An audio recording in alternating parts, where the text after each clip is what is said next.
Yo everyone, I thought I'd have a bash at doing a lore video on dwarves themes. So I've played Warhammer for years now, and I've always played dwarves exclusively, so I feel quite attached to these burly midgets. I'm going to break this down into a few sections. Basic dwarf history, which turns out to be quite semi-long. A couple of the units, and well, not a couple of units, the units in basic terms. And then at the end, if I feel like it, I'll describe how I played these guys on the tabletop.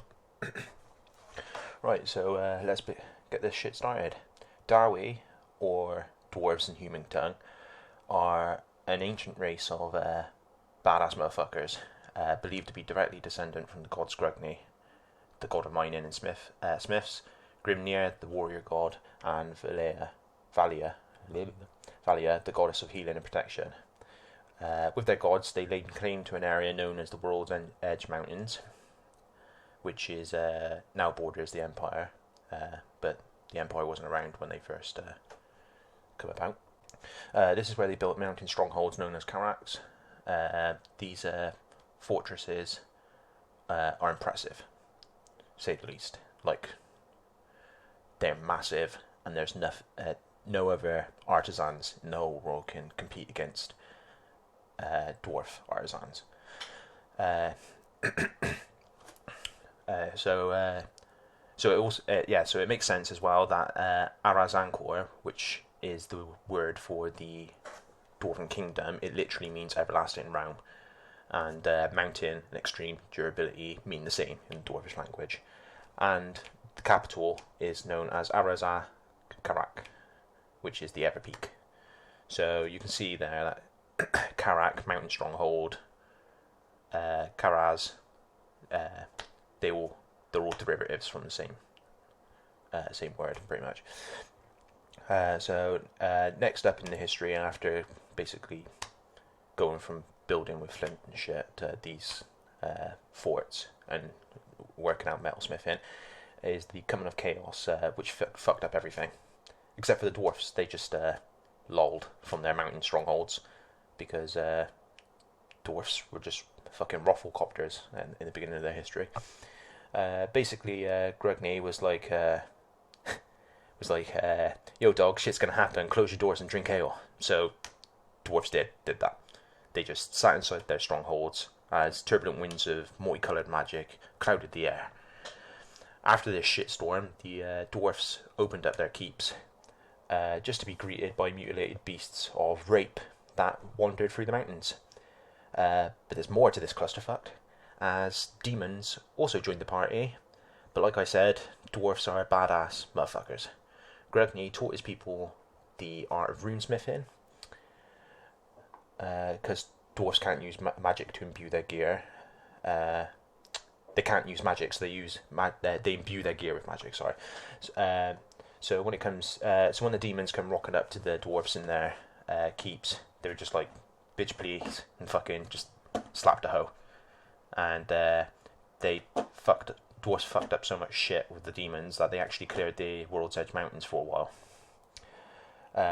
This is also the point where the dwarfs met the elves, because elves can't sail boats in a bit of bad weather, so they rocked up on the shore whilst one of the dwarf armies was wandering around. Bunch of skirt wearing pansies. So just after that, there was a second wave of chaos, which did actually do more damage than the first time. A couple of fortresses got destroyed, and Grimnir, the warrior god, was like, fuck this shit, shaved his head into a single crest, which is what people now know as slayers, gave one of his two axes to his eldest son, and went north on a killing rampage right up to the Chaos Gate itself, until it was closed by the elf guy, which I've forgotten his name. I think it's like Calador or something. But no one knows what his fate is. It's presumed that he fell into darkness long ago. Now things are looking up after this shitstorm of magic, because after that spell was cast by the elves, and I believe the lizardmen also helped them, the dwarfs basically emerged into a new age, which is known as the Golden Age. the dwarves deepened their, their fortresses, their mines, begun trading with the elves, and allied with the primitive man, because man were just basically a bunch of ooga boogers fighting orcs and being enslaved by orcs. And that, at this point, the empire wasn't established. That's later on. The only downside to this is the dwarf gods are gone on a walkabout and disappeared. Fuck knows why. Just because they can, I guess. I don't actually know why the gods went on walkabout. I'm not sure if there's any books out there that I haven't read on that. Anyway, good shit never lasts forever in Warhammer, especially when you get the elves involved. The elves are quite proud as a race, and because of this, they basically didn't tell the dwarves that they were in the middle of a civil war. And because of this, dwarven trade caravans going to the elves were being attacked by dark elves. Now, dark elves are dicks. I like them, but they're dicks. And to a dwarf, all elves look the same. And like I said, a dwarf doesn't even understand civil war technically, because the way they're brought up with their loyalty and oaths and stuff. So even if they told them, I'm not entirely sure if they would understand entirely what a civil war is. But so anyway, like any good king, instead of waging war like his thanes wanted to do, he sent out some envoys to Calador II, which is the Phoenix King. Now, shit should have got sorted out there and then, but elves are cunts, like I've said before. They shaved off their beards. They shaved the beards off the envoys. Now, by doing that, they've just done goofed. You don't do that to a dwarf. Dwarfs don't forget insults, slights, or the death of family and friends. Grudges are formed in the fury of a dwarf, and it can't be extinguished until a grudge is crossed out. Now, it just so happens dwarves like their beards, so when these chaps return back to the High King of the Dwarfs, Gotrek Starbreaker, they also, apart from having their beards cut off, which is one of the biggest insults, the Elfin King thought it would be, I don't know, hard, funny, to say that he could only get the compensation of a single coin if he begged for it in front of the Phoenix throne. So the Dwarf King was like, hell no. No, motherfucker. This ain't fucking happening, mate. So, naturally, dwarves proper pissed off, declared war, which starts the next section of history for the dwarves, which is known as the War of Vengeance.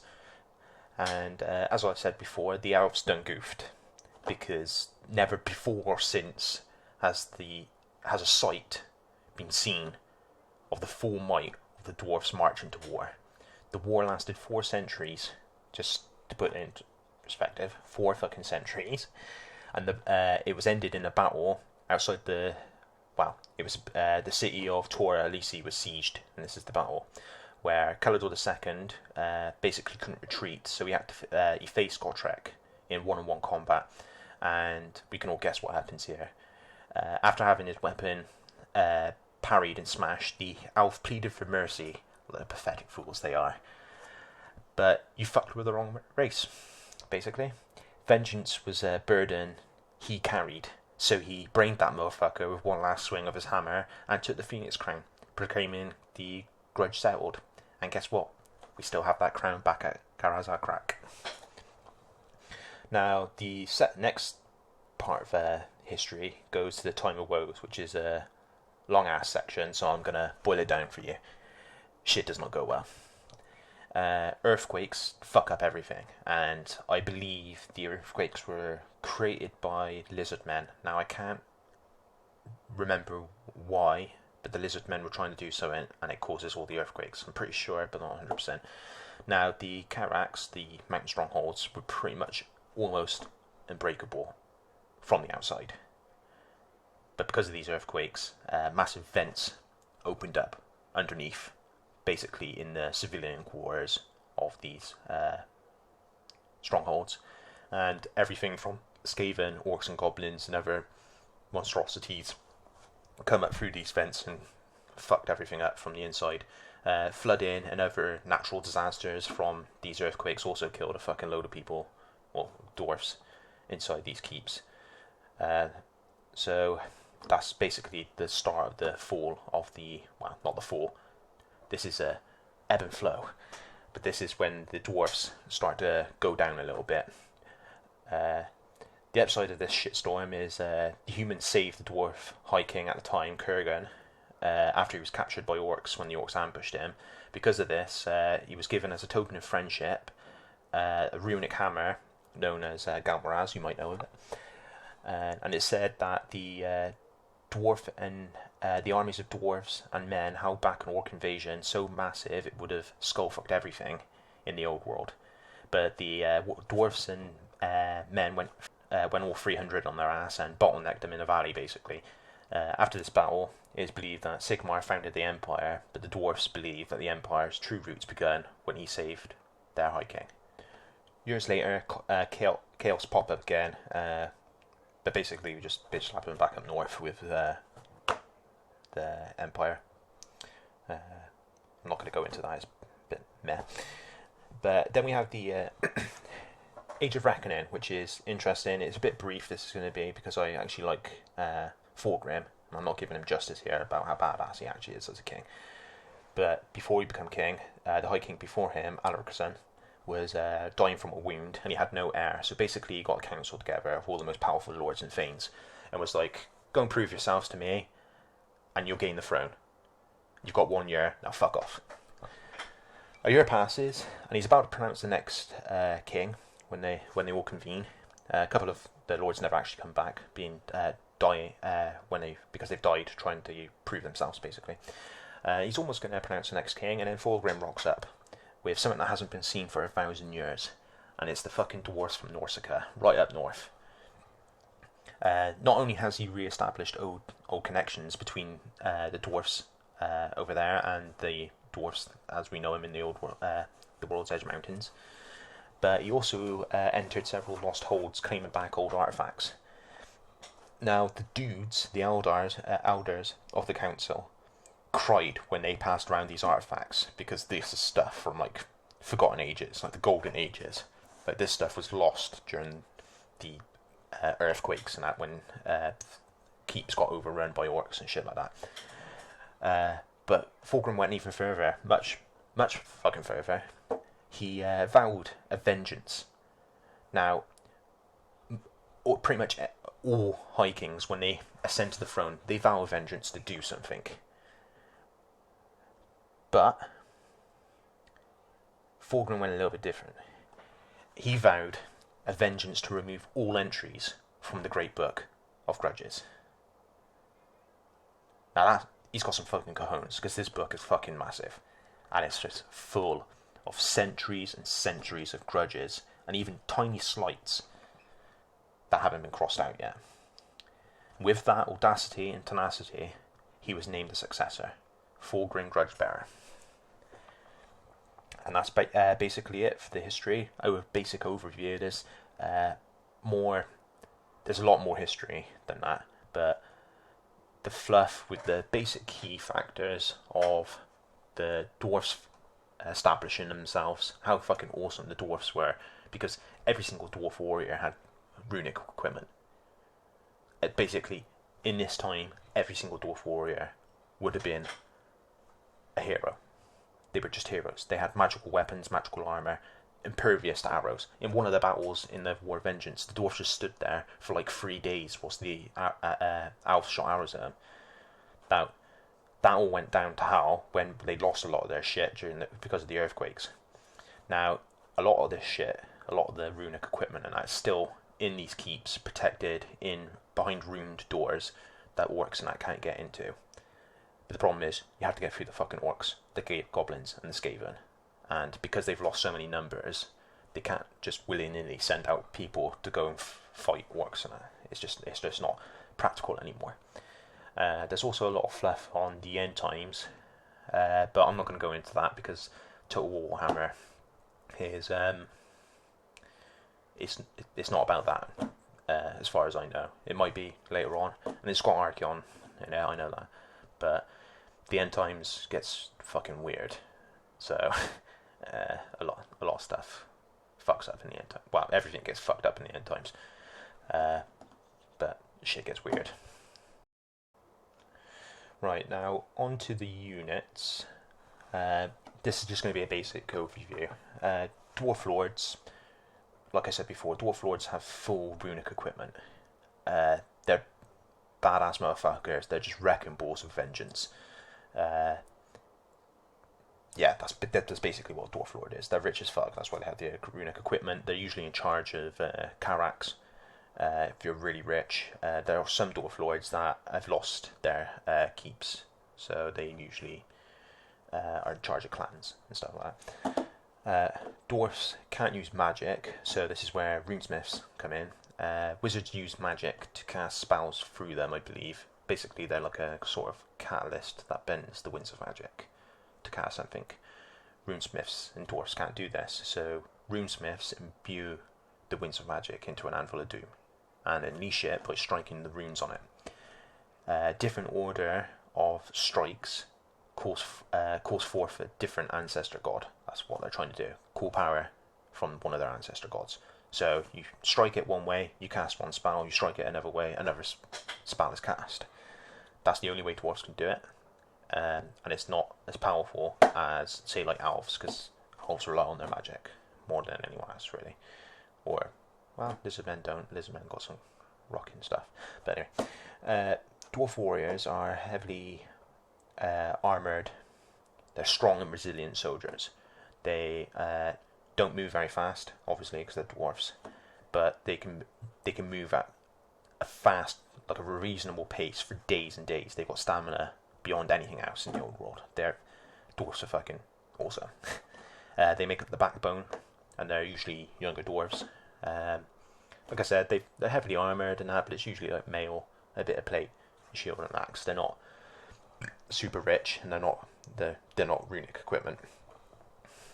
Well, I say that, it's not powerful runic. They might have an occasional runic symbol on their armour, like the rune of Valia or something, but it's nothing like, doesn't make their skin like stone or anything. It's just a protection ward, basically, to give them a bit of encouragement in battle, a bit of luck. They might heal wounds slightly faster, but it's nothing like what a lord can carry into battle, which is quite awesome. Quarters are crossbowmen for the dwarves. They're basically dwarf warriors with crossbows. Thunderers are handgunners, the same. They're like warriors, but with handguns. They also make up a large part of the backbone of a dwarf army, because these are basically the majority of dwarf people nowadays. Longbeards are old badass chaps that like to moan about the good old days. Although older than dwarf warriors, you can tell that by the length of their beard. These guys have seen some fucked up shit. They know how to fight more effectively, more efficiently than warriors, because they've been around for so much longer. And on top of that, because they've seen some crazy fucking shit, they're immune to psychology, and they basically inspire nearby dwarfs not to panic. Mainly because the younger ones don't want to piss off their elders. But so yeah, dwarfs, longbeards. Although not a backbone, there will be regiments of longbeards. Now the elite soldiers, you've got a couple here. You've got hammerers, which hammer shit with their two-handed hammers, because that's how you're going to hammer shit. These elite warriors are the king's bodyguard, and you only become a hammerer if you've proven to have great strength and deadly martial prowess in battle. Because of this, the lord that they protect gives them better gear in the shape of Gromril armour. Now, Gromril, you'll hear this a couple of times, especially with some of the later units. Gromril is a type of ore that the dwarfs like using. It's stronger than steel by a long, long margin, but it's rare. So that's why not everyone has it. They used to have it during the good old days, and I got a feeling, I'm not sure if it's in this book, but I got a feeling one of the older edition of the dwarf books, only Gromwell could be imbued with magical runes. Steel wouldn't adhere to the steel. So that's how they explained why dwarf warriors and that didn't have runic equipment no more, because they basically don't have the Gromwell to supply a whole army, and only Gromril can be runed. But I think that's an old edition. I'm not sure if that's still around anymore. Anyway, hammerers enjoy high status in the holds where they live or protect their lords. When not defending their lord in battle, they guard important areas like throne rooms or like the front gate, or like artifact chambers, stuff like that. Stuff inside the hold. Next is probably my favourite units in all of Warhammer. Ironbreakers and Iron Drakes. These dwarfs are in full Gromril armour, head to fucking toe. Plate armour, not chainmail, none of that flimsy shit. This is rock solid Gromril armour. Ironbreakers carry axes and shields. Iron Drakes carry a Drake gun and a hand weapon, but their Iron Drakes are ranged. Now, these guys are some hardcore motherfuckers. They guard the tunnels under Carax, where all the mines used to be, and where they used to expand, but now it's been compromised by the earthquakes. They survive daily battles and ambushes because they're patrolling all the time. They can't have rest. It's just a clusterfuck down there of orcs and goblins, Skaven. They're just all over the fucking place. You sneeze and there's a fucking goblin on your leg. Only the strongest and the bravest are accepted into their ranks, but the dark offers no vainglory. And those warriors who choose a path of greater ambition must seek out the hammerers. To serve as an Ironbreaker, you must take vows to stand bold, even if no king, lord, or thane is near. These guys fight for more than glory and ambition. They fight for honour. They don't seek ambition like a hammerer. They don't need high status. These guys are legit heroes of the dwarfs. They fight in scenarios where others would flee, and if the Ironbreakers weren't there, basically they'd be being anal raped by shit, and civilians would die. Basically, Ironbreakers and Iron Drakes keep the shit together. So we have these guys that are trained to fight in tight formations, who are experienced in combat on a daily basis. They're so good at combat that they're even called to the surface when shit hits the fan. So why the fuck, on the tabletop, compared to other units, they're so shit? Like, I'll get onto it later, but on tabletop you wouldn't take, unless you've been proper thematic, you wouldn't, in a tournament scenario you wouldn't take them. Like, points wise for what they do, it's just not good enough. And I fucking love these guys. They're some of the best models, the old metal models and the new Ironbreakers, they're fucking awesome. And the Fluff, they're just fucking, I can't get over to you how fucking hardcore these dudes are. And they're all let down by the rules that are given on the tabletop. So here's hoping that Total War Warhammer does a better job. Next in line for the elites is Slayers. So a Slayer, you got to think of Berserker. Now think of a Berserker with no armour or clothes on. Now imagine that motherfucker, right? You got that naked guy. All he's got is a hand weapon, frothing out of them out probably, covered in blood, bollock naked. He's got a giant orange mohawk. That's a fucking Slayer. Slayers are Doomsleekers. They've lost honour somehow. I believe they even, if they lose family and that, some people will take up the Slayer oath, not because they've lost honour, because some of their families died. It's just the family is important to a dwarf. So naturally, if you want to take up this Slayer code, you decide to have a life of self-imposed exile, where you seek death by, number 1, finding a monster. Number 2, you fight that monster. Did you live? Well, you just fucked up. Go and find a larger monster. Repeat until you're dead. This process makes Slayers hardcore motherfuckers. They're really good at killing shit. They're really easy to be killed, but they seek out monsters. They will fight in major battles, but they will literally cut a swath through normal infantry to go and fight a fucking troll or something, or a giant.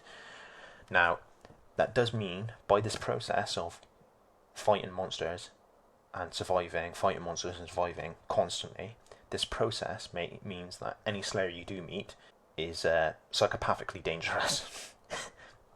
They're nars. Now, that's a Slayer. That's what you need to know. Grimnir is their god, the warrior god. Yeah, Grimnir.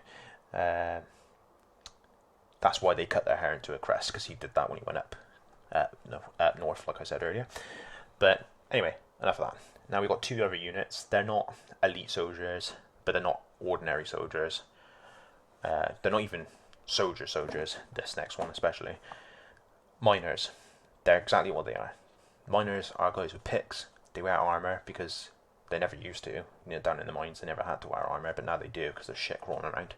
But they're like warriors, especially in stats wise for the tabletop. But they differ in the fact that they use blasting charges, which are shit.